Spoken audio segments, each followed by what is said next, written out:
தலைப்பு: நீங்கள் மார்த்தாளா அல்லது மரியாளா என்னும் பாடத்தின் தொடர்ச்சியினை காணலாம். பக்கம் 25 முதல் லாசருவை உயிர்த்தெழுப்புதல் எனும் தலைப்பின் கீழ் காணலாம். பிற்பாடு தேவனுடைய மகிமை எளிதில் உணர்ந்து கொள்ளப்படுவதற்கு ஏதுவாக முதலில் உலகத்தின் பாவமும் வியாதியும் அதன் போக்கை எடுக்க இயேசு அனுமதிக்க செய்வதாக காண்கிறோம். யோவான் 11ஆம் அதிகாரம் 3 முதல் 6 வசனங்கள். பெத்தானியா கிராமத்தில் உள்ளவனாகிய லாசரு எனும் ஒருவன் வியாதிப்பட்டிருந்தான். அப்பொழுது அவனுடைய சகோதரிகள், ஆண்டவரே, நீர் சிநேகிக்கிறவன் வியாதியாயிருக்கிறான் என்று சொல்ல அவரிடத்திற்கு ஆள் அனுப்பினார்கள். இயேசு அதை கேட்டபொழுது, இந்த வியாதி மரணத்திற்கு ஏதுவாயிராமல் தேவனுடைய மகிமை விளங்குவதற்கு ஏதுவாய் இருக்கிறது. தேவனுடைய குமாரனும் அதனால் மகிமைப்படுவார் என்றார். இயேசு மார்த்தாளிடத்திலும் அவளுடைய சகோதரியின் இடத்திலும் லாசருவினிடத்திலும் அன்பாயிருந்தார். அவன் வியாதியாய் இருக்கிறதாக அவர் கேள்விப்பட்ட பொழுது தாம் இருந்த இடத்திலே பின்னும் 2 நாள் தங்கினார். ஜூலி, இது விவேகத்திற்கு எதிரடையாக தோன்றலாம். இங்கே அவர் அவர்களில் அன்பாயிருந்தார் என்று கூறுகிறார். ஆனாலும் அவர் வேண்டுமென்றே விலகி இருந்தாரே. நாம் அதை பற்றி சற்று நேரம் பேச உள்ளோம். என்னை கவர்ந்த விஷயம் 5ஆம் வசனத்தில் உள்ளது.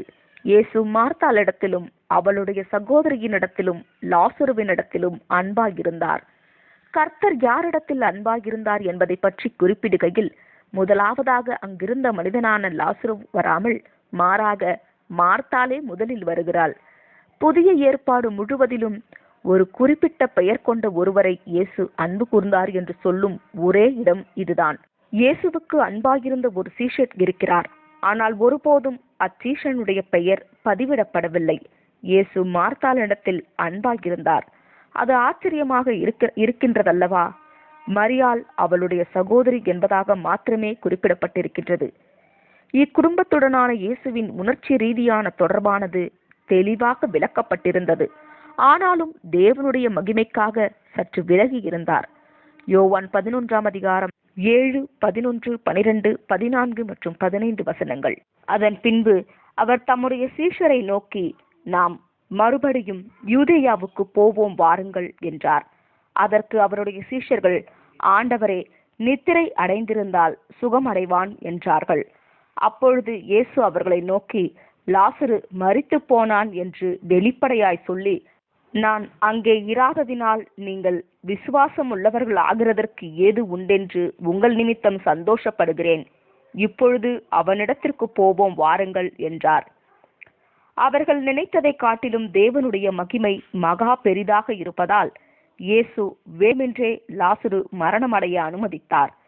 லாசருவின் மறைவுக்காக பரவலாக துக்கம் கொண்டாடினார்கள். மார்த்தாளுக்கும் மரியாளுக்கும் இடையிலான வேறுபாடுகளை மீண்டும் இங்கே நாம் கவனிக்கலாம். இயேசுவிடம் கூறப்பட்ட மார்த்தாளின் துவக்க வார்த்தைகளை கவனியுங்கள்.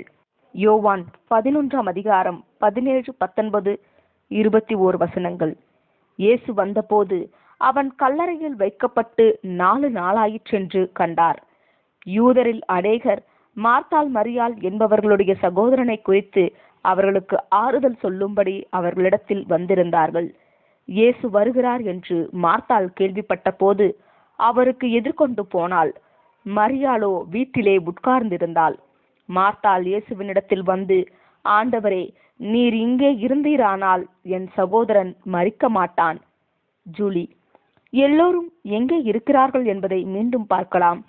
நான் மார்த்தாளை 2 சகோதரர்களில் வலிமையானவளாகவும் மேலும் அதிக வேலைகளை கையாளக்கூடியவளாகவும் கருதுகிறேன்.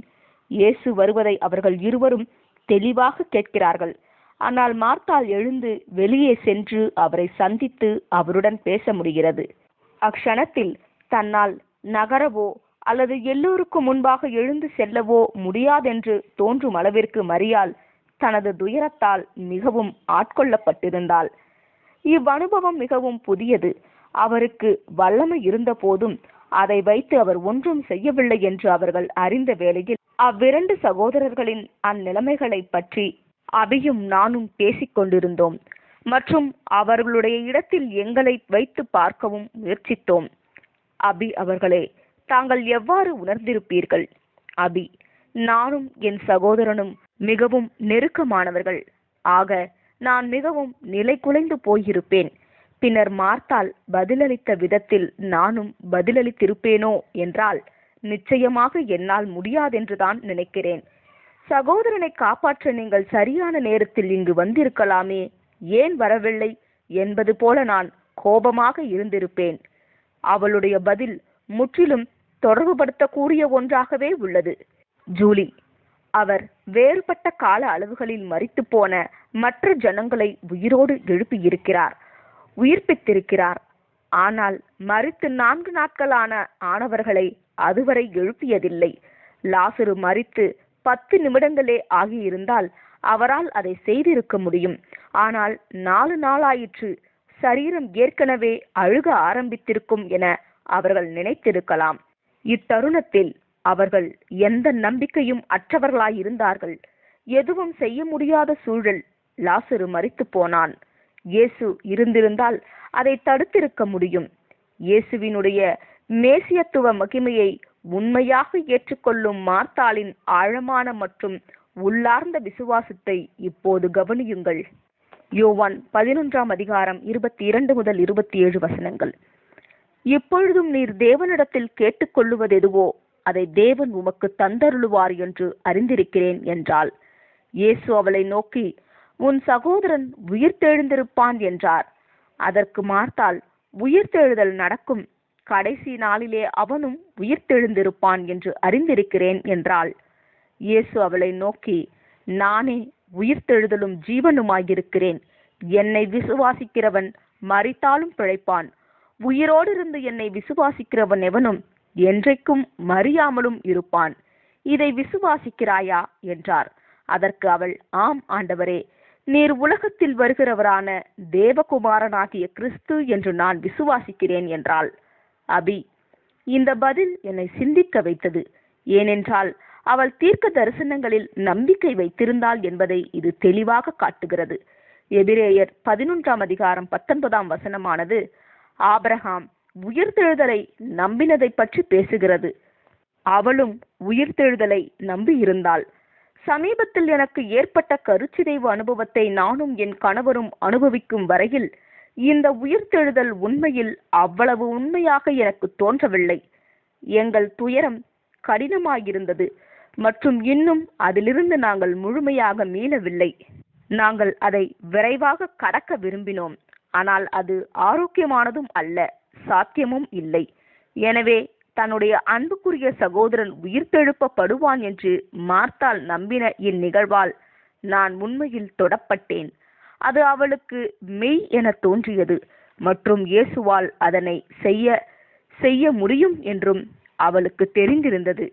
இந்த கடினமான இழப்பை நான் அனுபவிக்கும் வரையில் எங்களது குழந்தை உயிர்த்தெழுப்பப்படுவதில் நான் உற்சாகமாக இருப்பதை என்னால் உண்மையில் தொடர்புபடுத்த முடியவில்லை.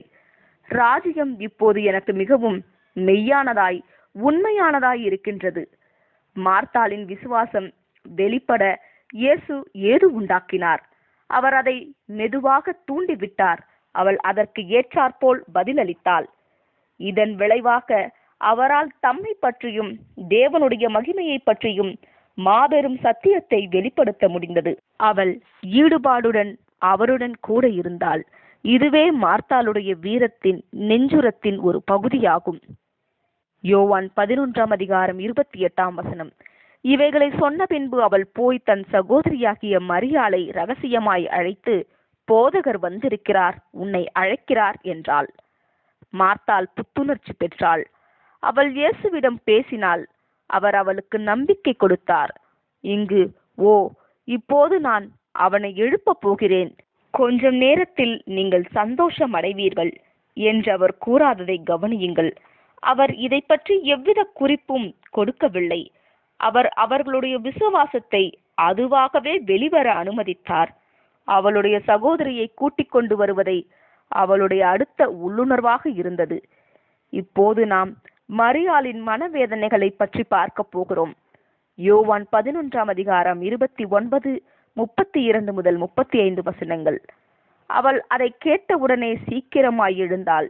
இயேசு இருந்த இடத்தில் மரியாள் வந்து அவரை கண்டவுடனே அவர் பாதத்தில் விழுந்து, ஆண்டவரே, நீர் இங்கே இருந்தீரானால் என் சகோதரன் மரிக்க மாட்டான் என்றாள். அவள் அழுகிறதையும் அவளோட கூட வந்த யூதர்கள் அழுகிறதையும் இயேசு கண்டபோது ஆவியிலே கலங்கி துயரமடைந்து, அவனை எங்கே வைத்தீர்கள் என்றார். ஆண்டவரே, வந்து பாரும் என்றார்கள். இயேசு கண்ணீர் விட்டார். ஜூலி. சுவாரஸ்யமான வகையில் மரியாள் வீட்டை விட்டு வெளியே வந்தபோது அவர் பாதத்தில் விழுந்து, ஆண்டவரே, நீர் இங்கே இருந்தீரானால் என் சகோதரன் மரிக்க மாட்டான் என அவளும் மார்த்தாள் கூறினதையே கூறினாள். ஆனால் அவள் விசுவாசத்தை உறுதிப்படுத்தியதாகவோ அல்லது மார்த்தாளை போல இயேசுவிடம் இருந்து ஏதாவது வெளிப்பாட்டை பெற்றதாகவோ பதிவில்லை. மீண்டும் மார்த்தாள் அநேகமாக இருவரில் அதிக வலிமையானவளும் குறைவாக உணர்ச்சி வசப்படுகிறவளாகவும் இருந்திருக்கலாம். தகவலை தருகின்றவரும் அவளுடைய விசுவாசத்தை வெளிக்கொணர செய்து அதன் மீது கட்டப்பட்ட அன்போடு ஆனால் உறுதியாக அவளுக்கு உறுதியளிப்பவருமான வலுவான இயேசு அவளுக்கு தேவைப்பட்டார். லாசருவை அவள் கடைசியாக பார்க்கும் தருணம் இதுவல்ல என்ற சமாதானம் அவளுக்கு இப்படியாகத்தான் கிடைத்திருக்கும். மரியாளுக்கு பரிவிரக்கமான பரிதவிக்கின்ற அவளுடன் உட்கார்ந்து அழுவதும் அவளுடன் கூட கடினமான அனுபவத்தை தானும் உணர்கின்ற ஒருவர் அவளுக்கு தேவைப்பட்டார். இயேசு, மரியாளே, அழுவதை நிறுத்து, பரவாயில்லை, நான் அவனை எழுப்ப போகிறேனே என்று சொல்லி இருக்கலாம். ஆனால் அவர் அவ்வாறு செய்யவில்லை. அவள் துக்கப்படவும் அவர்கள் அனைவருக்காகவும் அந்த துக்கத்தை தானும் உணரவும் அவர் அனுமதித்தார். அபி அவர்கள் கூறினது போல இது ஒருவர் விரைவாக கடந்து போகக்கூடிய அனுபவம் அல்ல. நாம் அதனூடே கடந்து செல்ல வேண்டும். ஒவ்வொரு தலைமுறையிலும் ஒவ்வொரு இறுதிச் சடங்கிலும் மீண்டும் மீண்டும் நிகழும் இம்மனித சூழ்நிலையை இயேசுவானவர் அதன் ஊடாக கடந்து சென்றார். நாம் உணர்ந்ததை இயேசுவும் உணர்ந்தார். இது ஒரு நல்ல பாடமாகும். நாம் மற்றவர்களை ஆறுதல் படுத்த முற்படுகையில் அவர்களுக்கு உதவ வேண்டும் எனும் காரியமானது ஒரே அளவில் எல்லோருக்கும் பொருந்தி வரும் என்று கூற முடியாது. Abhi. What a friend we have in Jesus என்ற பாடலை நீங்கள் எப்போதாவது கேட்டிருக்கும் பட்சத்தில் நாம் நம்முடைய கஷ்டங்களில் போராட்டங்களின் ஊடாக கடந்து செல்லுகையில் அவர் நம்முடன் கூட அழுகிறார் என்பதை நாம் நினைவிற்கு கொண்டு வர வேண்டும். நாம் உணரும் எந்த உணர்ச்சிகளிலிருந்தும் உடனே நாம் வெளிவர வேண்டும் என அவர் எதிர்பார்ப்பதில்லை. அவர் மார்த்தாளுக்கு பொருத்தமான விதத்தில் அவளுக்கு பதிலளித்தார். அவள் மனதளவில் இருக்கும் இடத்தில் அவளை சந்தித்தார். கூடவே அந்த பரஸ்பர துக்கமும் துயரமும் பகிர்ந்து கொள்ளுதலும் தேவைப்பட்ட மரியாளையும் அவர் சந்தித்தார்.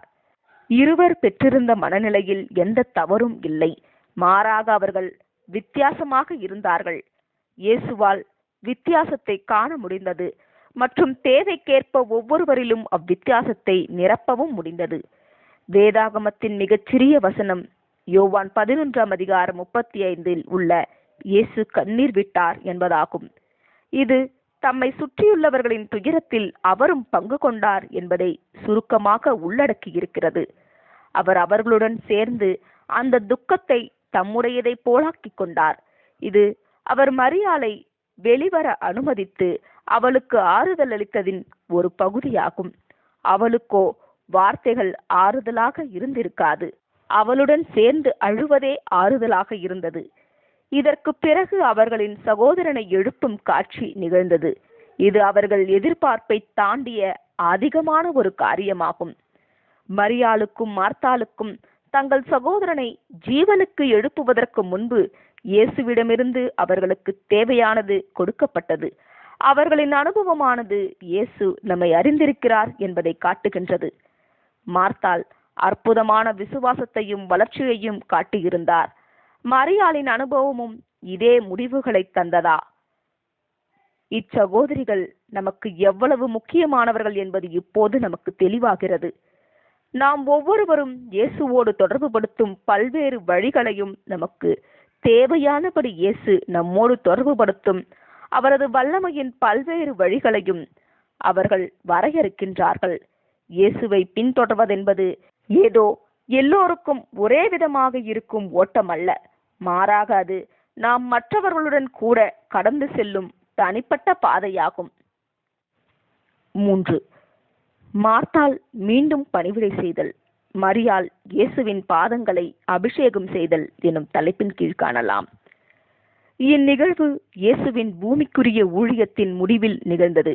அவர் 3.5 வருடங்களுக்கு முன்பு ஒரு கல்யாண விருந்தில் தாம் எடுத்து சொல்ல போகிற சுவிசேஷத்தின் சந்தோஷத்தை அடையாளப்படுத்தும் வண்ணமாக தண்ணீரை திராட்சரசமாக மாற்றி தமது ஊழியத்தை துவங்கினார். அவர் அவ்வூழியத்தை தம்மை மரணத்திற்கு ஆயத்தப்படுத்தும் ஓர் உருக்கமான அபிஷேகத்தால் முடிவுற செய்தார். அவரே சுவிசேஷத்தின் சந்தோஷத்தை முழுமையாக அளிக்க தேவையான பலியானார். அவருடைய ஊழியத்தின் துவக்கத்திலும் முடிவிலும் ஸ்திரீகள் இருந்தார்கள். அவரது முதலாம் அற்புதம் அவரது தாயால் தூண்டப்பட்டது. இக்கடைசி நிகழ்வோ மார்த்தாளும் மரியாளாலும் தூண்டப்பட்டது. இவ்விரு சகோதரிகளும் தங்கள் ஆவிக்குரிய முதிர்ச்சியில் எவ்வாறு வளர்ந்தார்கள் என்பதையும், இம்முறை சகல கவனமுள்ளவர்களாயும் தங்களது சிந்தைகளில் ஐக்கியத்தை முன்னிலைப்படுத்தினவர்களாயும் தாங்கள் செய்யும்படிக்கு தங்களுக்கென அருளப்பட்டவைகளில் ஒவ்வொருவரும் எவ்வாறு தொடர்ந்தார்கள் என்பதையும் கவனிக்கலாம் வாருங்கள். மார்த்தாள் மனத்தாழ்மையுடன் சரீர தேவைகளை பூர்த்தி செய்ய பணிவிடை செய்தாள். யோவான் 12ஆம் அதிகாரம் 1-8 வசனங்கள்.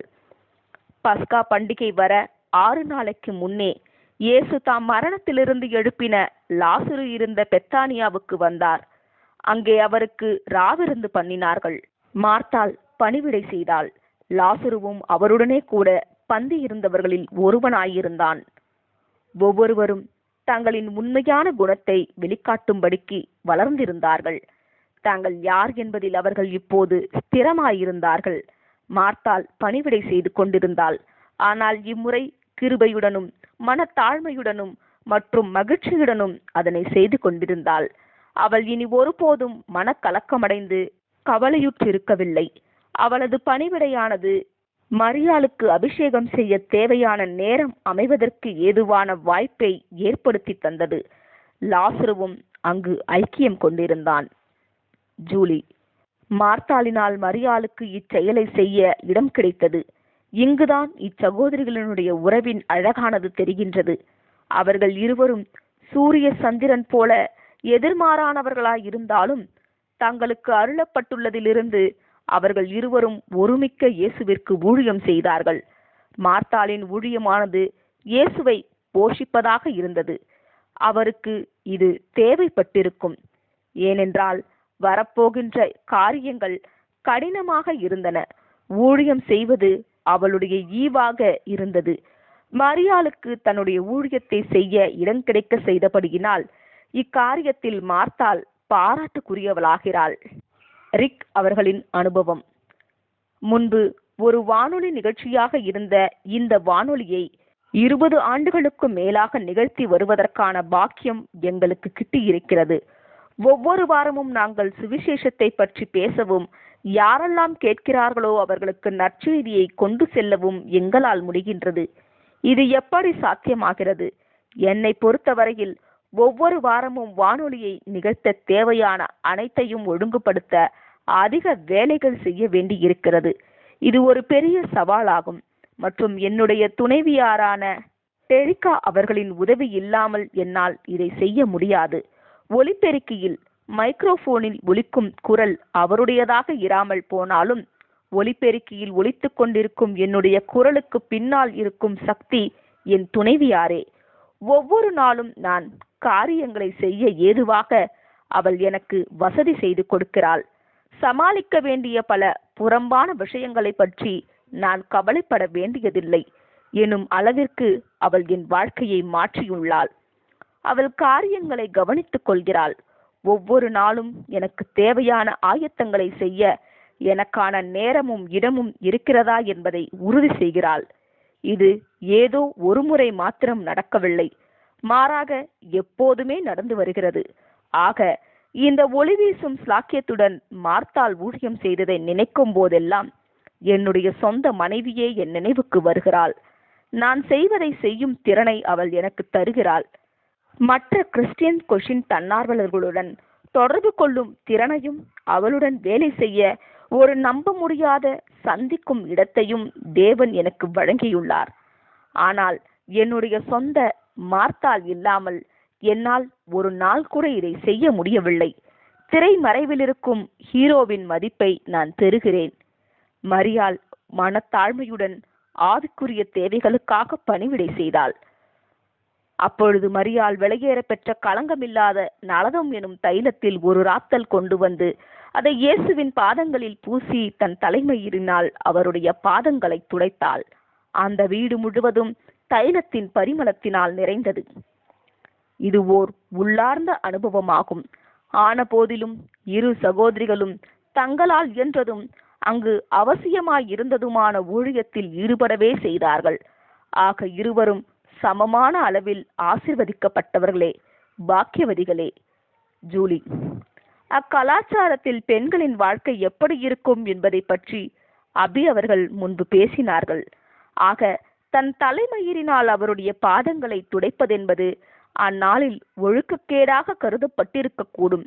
இது ஒரு மிகவும் நெருக்கமான அந்தரங்கமான செயலாகும். ஆனால் என்னே ஓர் தாழ்மையான செயல் நிகழ்த்தப்பட்டது. அவள் ஒரு துணியை பயன்படுத்தி இருக்கலாம். ஆனாலும் தன் தலைமயிரை பயன்படுத்தி தூசி படிந்த பாதங்களை துடைத்தாள். இது அவளுடைய மனத்தாழ்மையையே காண்பிக்கின்றது. மரியாளே தன் சகோதரன் மரித்த போது எழுந்து சென்று இயேசுவை காண திடனற்றவளாய் இருந்தவள். அவளால் சமாளிக்க முடியாத அளவுக்கு மனக்கலக்கமடைந்து கவலையுற்றிருந்தாள்.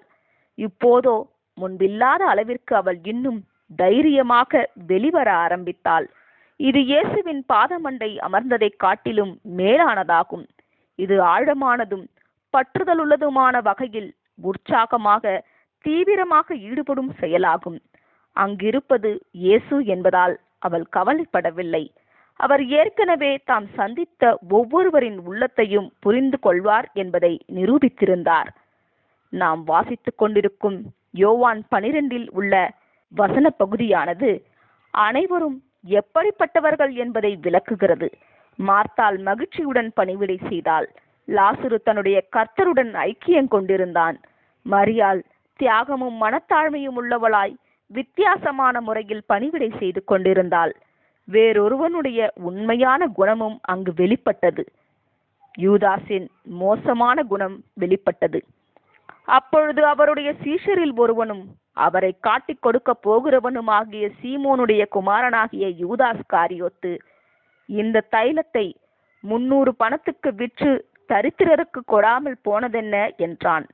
அவன் தரித்திரரை குறித்து கவலைப்பட்டு இப்படி சொல்லாமல் அவன் திருடனானபடியினாலும் பணப்பையை வைத்துக் கொண்டு அதிலே போடப்பட்டதை சுமக்கிறவனானபடியினாலும் இப்படி சொன்னான். ஜூலி, அமெரிக்காவில் ஒரு முழுநேர குறைந்தபட்ச ஊதியம் பெறும் ஊழியர் சுமார் $15,000 சம்பாதிக்கிறார். யூதாசுக்கு பட்சமாக பேசுகிறேன் என்பதாக அல்ல, மாறாக அங்கு ஒரு தடவை உபயோகித்ததற்காக செலவிடப்பட்ட பணம் அதிகமே.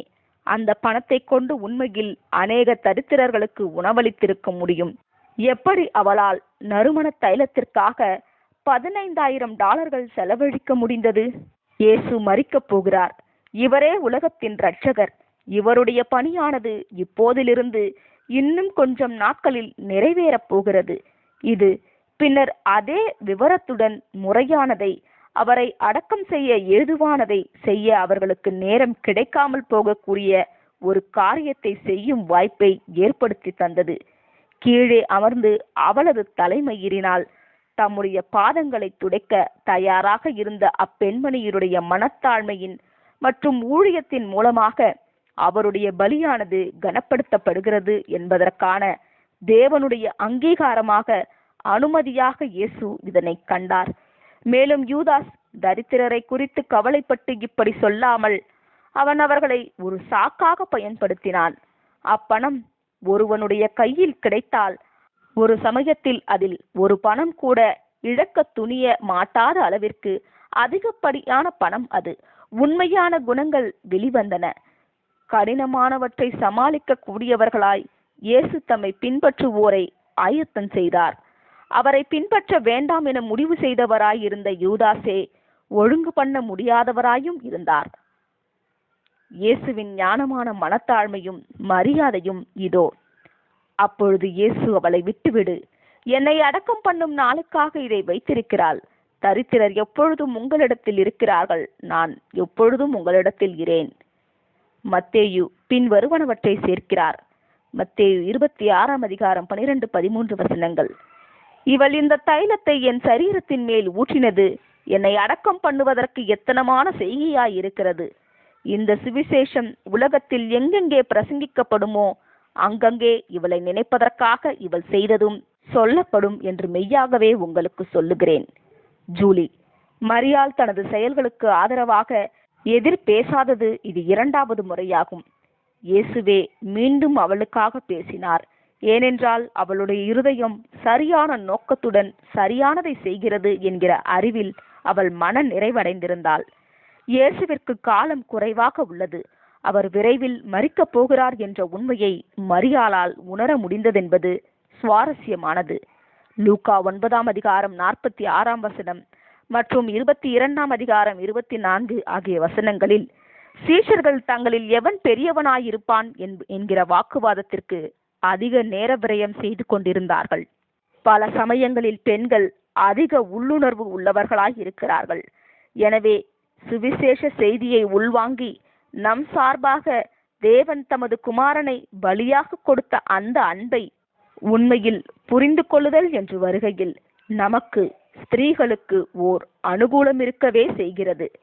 மரியாளும் மார்த்தாளும் இயேசுவின் உண்மையான சிநேகிதிகளாக இருந்ததிலிருந்து தயக்கமின்றி அவருக்கு ஊழியம் செய்யவும் அவரை கனப்படுத்தவும் ஆசிர்வதிக்கவும் வெகு ஆயத்தமாக இருந்த உண்மையான சிநேகிதிகளாக வளர்ந்திருந்தார்கள்.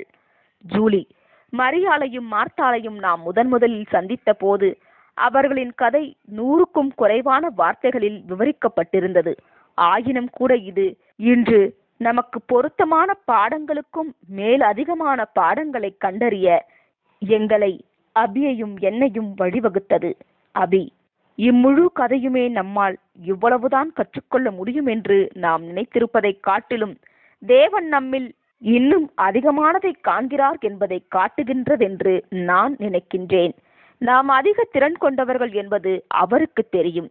கிறிஸ்துவின் பின்னடியார்களாக நம்மால் செய்ய முடியும் என நினைத்ததை காட்டிலும் அதிகமானதை செய்ய முடியும் என்றே அழைக்கப்பட்டுள்ளோம். ஆண் பெண் இருபாலருக்கும் மார்த்தாளும் மரியாளும் செயல் வீராங்கனைகளே, ஹீரோக்களே. எப்படி உண்மையுள்ளவர்களாக இருக்க வேண்டும் என்பதையும் எப்படி முற்றிலும் எழுச்சியூட்டும் வகையில் இயேசுவிற்காக நிற்க வேண்டும் என்பதையும் அவர்கள் நமக்கு காட்டுகிறார்கள். நீங்கள் மார்த்தாளா அல்லது மரியாளா?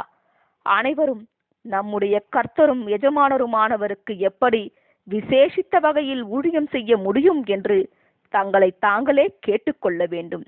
ஆக நீங்கள் மார்த்தாளா அல்லது மரியாளா? ஆமேன். இத்துடன் நீங்கள் மார்த்தாளா அல்லது மரியாளா எனும் பாடம் முடிவுற்றது. ஆமேன்.